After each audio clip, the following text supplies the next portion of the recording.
ಜನವರಿ 26ನೇ ತಾರೀಕು ನಡೆಯುವಂತಹ ರಿಪಬ್ಲಿಕ್ ಡೇಯ ಪರೇಡ್ನಲ್ಲಿ ಕರ್ನಾಟಕದ ಸ್ತಬ್ಧ ಚಿತ್ರಕ್ಕೆ ಅವಕಾಶವನ್ನು ಕೊಟ್ಟಿಲ್ಲ. ಇದು ಕೇಂದ್ರ ಸರ್ಕಾರ ತೋರ್ತಾ ಇರುವಂತಹ ತಾರತಮ್ಯ. ಈ ರೀತಿ ಹೇಳಿಕೆಯನ್ನ ಸನ್ಮಾನ್ಯ ಮುಖ್ಯಮಂತ್ರಿಗಳಾಗಿರುವಂತಹ ಸಿದ್ದರಾಮಯ್ಯ ಸಾಹೇಬರು ಕೊಟ್ಟಿದ್ದಾರೆ. ಆದರೆ ಒಬ್ಬ ರಾಜ್ಯದ ಮುಖ್ಯಮಂತ್ರಿಯಾಗಿ ಈ ಸೆಲೆಕ್ಷನ್ ಪ್ರೋಸೆಸ್ ಯಾವ ರೀತಿ ನಡೆಯುತ್ತೆ ಅನ್ನೋ ಅರಿವಿದ್ದು ಈ ಹಿಂದೆ 5 ವರ್ಷಗಳ ಕಾಲ ಮುಖ್ಯಮಂತ್ರಿಯಾಗಿದ್ದ ಅನುಭವವನ್ನು ಇಟ್ಕೊಂಡು ಈ ರೀತಿ ದಾರಿ ತಪ್ಪಿಸುವಂತ ಹೇಳಿಕೆಯನ್ನು ಕೊಡ್ತಾ ಇದ್ದಾರೆ ಅಂತಂದ್ರೆ ಸಿದ್ದರಾಮಯ್ಯನವರು ದುರುದ್ದೇಶಪೂರಿತವಾಗಿ ಹೇಳಿಕೆ ಕೊಟ್ಟಿದ್ದಾರೆ ಹೊರತು ಅದರ ಹಿಂದೆ ಯಾವ ಸತ್ಯನೂ ಅಡಗಿಲ್ಲ. ಮಾನ್ಯ ಮುಖ್ಯಮಂತ್ರಿ ಸಿದ್ದರಾಮಯ್ಯನವರಿಗೆ ನಾನು ಹೇಳಲಿಕ್ಕೆ ಬಯಸೋದು ಇಷ್ಟೇನೆ, ಸ್ವಾಮಿ ಸಿದ್ದರಾಮಯ್ಯನವರೇ, ಪ್ರತಿ ವರ್ಷ ಕೇಂದ್ರ ಸರ್ಕಾರ ಅದರಲ್ಲೂ ವಿಶೇಷವಾಗಿ ಡಿಫೆನ್ಸ್ ಮಿನಿಸ್ಟ್ರಿ ರಿಪಬ್ಲಿಕ್ ಡೇ ಮುಂಬರುವಂತ ರಿಪಬ್ಲಿಕ್ ಡೇಗೆ ಆ ಪರೇಡ್ನಲ್ಲಿ ಕರ್ತವ್ಯ ಪಥದಲ್ಲಿ ಯಾವ್ಯಾವ ಟ್ಯಾಬ್ಲೋಗಳು ಭಾಗವಹಿಸಬೇಕು, ಯಾವ ರೀತಿ ಅವಕಾಶ ಕೊಡಬೇಕು ಅನ್ನೋದಕ್ಕೆ ಆ ಪ್ರೋಸೆಸ್ ಏನಿದೆ ಆ ಪ್ರಕ್ರಿಯೆಯನ್ನು ಆರಂಭ ಮಾಡುತ್ತೆ. ಅದಕ್ಕೋಸ್ಕರ ಒಂದು ಎಕ್ಸ್ಪರ್ಟ್ ಕಮಿಟಿಯನ್ನು ಮಾಡ್ತಾರೆ. ಆ ಕಮಿಟಿ ಅದರೊಳಗಡೆ ಎಮಿನೆಂಟ್ ಪರ್ಸನ್ಸು, ಅದು ಆರ್ಟ್ ಇರ್ಬೋದು, ಕಲ್ಚರ್ ಇರ್ಬೋದು, ಮ್ಯೂಸಿಕ್ ಇರ್ಬೋದು, ಫಿಲಾಸಫಿ ಇರ್ಬೋದು, ಪೇಂಟಿಂಗ್ ಇರ್ಬೋದು, ಈ ಎಲ್ಲ ಕ್ಷೇತ್ರಗಳಲ್ಲಿರುವಂತಹ ಎಕ್ಸ್ಪರ್ಟ್ಗಳನ್ನ ಹೆಸರುಗಳನ್ನ ತೆಗೆದು ಒಂದು ಕಮಿಟಿಯನ್ನು ಮಾಡ್ತಾರೆ. ಈ ಕಮಿಟಿಗೆ ಒಂದು ಥೀಮ್ ಅನ್ನು ಕೂಡ ಕೊಟ್ಟಿರ್ತಾರೆ. ಆಯಾ ವರ್ಷದ ಒಂದು ಥೀಮ್ ಇರುತ್ತೆ. ಈಗ 2022ರಲ್ಲಿ ಇಂಡಿಯಾ ಅಟ್ 75 ಅಂತಿತ್ತು, ಅಥವಾ ಐಡಿಯಾ ಅಟ್ 75 ಅಂತಿತ್ತು. 2023ರಲ್ಲಿ ಟೂರಿಸಂ ಅಂತಿತ್ತು. ಈ ವರ್ಷ ಇಂಡಿಯಾ ಮದರ್ ಆಫ್ ಡೆಮಾಕ್ರಸಿ ಅಂತ ಒಂದು ಥೀಮ್ ಕೊಟ್ಟಿದ್ದಾರೆ.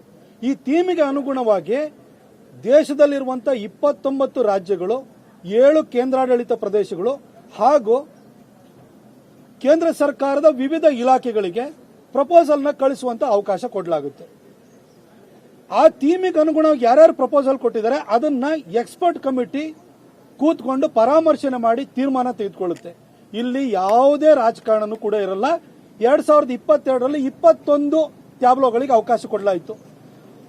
36 ಒಟ್ಟು ರಾಜ್ಯ ಮತ್ತು ಕೇಂದ್ರಾಡಳಿತ ಪ್ರದೇಶ ಇದೆ. ಉಳಿದ ಗವರ್ಮೆಂಟ್ ಇಲಾಖೆಗಳಿದೆ. ಸಿಕ್ಕಿದ್ದು 21 ಜನಕ್ಕೆ ಅವಕಾಶ. 2022ರಲ್ಲಿ 23 ಜನಕ್ಕೆ ಅವಕಾಶ ಸಿಕ್ಕಿತ್ತು. ಈ ಸಾರಿ 25ಕ್ಕಿಂತ ಜಾಸ್ತಿ ಯಾರಿಗೂ ಅವಕಾಶ ಸಿಗಲ್ಲ.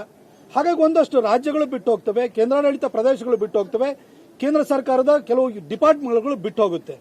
ಈ ಪ್ರೋಸೆಸ್ ಆ ಥೀಮಿಗೆ ಅನುಗುಣವಾಗಿ ಟ್ಯಾಬ್ಲೋ ಕೊಟ್ಟಿರೋರಲ್ಲಿ ಆ ಪ್ರಪೋಸಲ್ನ ಯಾರು ಕಳಿಸಿರ್ತಾರೆ ಅದು ಯಾವ್ದು ಪೂರಕವಾಗಿದೆ, ಯಾವ್ದು ಚಂದವಾಗಿದೆ ಅನ್ನೋದನ್ನ ಎಕ್ಸ್ಪರ್ಟ್ ಕಮಿಟಿ ಮಾಡುತ್ತೆ ಹೊರತು ಇದರಲ್ಲಿ ಯಾವ ರಾಜಕಾರಣ ಇರಲ್ಲ.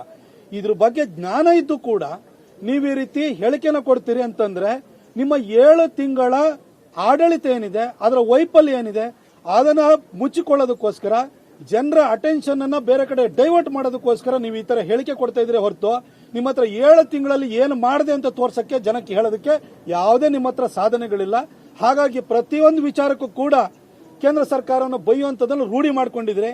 ನಮ್ಮಲ್ಲಿ ಒಂದು ಮಾತಿದೆ, ಏನು ಅನಿಷ್ಟಕ್ಕೆಲ್ಲ ಶನೇಶ್ವರ ಕಾರಣ ಅಂತ. ನಿಮ್ಮ ಹತ್ರ ಏನೇನು ಅನಿಷ್ಟಗಳಿದೆ ಅದಕ್ಕೆಲ್ಲ ಕೇಂದ್ರ ಸರ್ಕಾರ ಕಾರಣ ಅಂತ ಹೇಳ್ಬಿಟ್ಟು ಆ ಒಂದು ಪ್ರವೃತ್ತಿಯನ್ನು ರೂಢಿಸಿಕೊಂಡಿದ್ರೆ ದಯವಿಟ್ಟು ಬಿಡಿ. ಇದು ಶೋಭೆ ತರುವಂತದಲ್ಲ. ಎಷ್ಟೋ ರಾಜ್ಯಗಳಿಗೆ ಈ ಸರಿನೂ ಅವಕಾಶ ಸಿಕ್ಕಿಲ್ಲ. ಅವರೆಲ್ಲರೂ ನಿಮ್ ತರನೇ ಬೈತಾ ಕೂತಿದಾರ, ಕೇಂದ್ರ ಸರ್ಕಾರನ ದೂರ್ತಾ ಇದಾರ. ದಯವಿಟ್ಟು ಒಂದು ರಾಜ್ಯದ ಮುಖ್ಯಮಂತ್ರಿ ಆಗಿದ್ರಿ, 2ನೇ ಸರಿ ಮುಖ್ಯಮಂತ್ರಿ ಆಗಿದ್ರಿ ನೀವು. ಇನ್ನಾದ್ರೂ ಕೂಡ ಗುರುತರವಾದ ಜವಾಬ್ದಾರಿ ಕೂತ್ಕೊಂಡಿರುವಂತವ್ರು ನೀವು ಸ್ವಲ್ಪ ಜವಾಬ್ದಾರಿಯುತವಾಗಿ ಮಾತಾಡಿ ಅಂತ ನಾನು ಸಿದ್ದರಾಮಯ್ಯ ಸಾಹೇಬ್ರನ್ನ ಕೇಳ್ಕೊಳ್ತೀನಿ.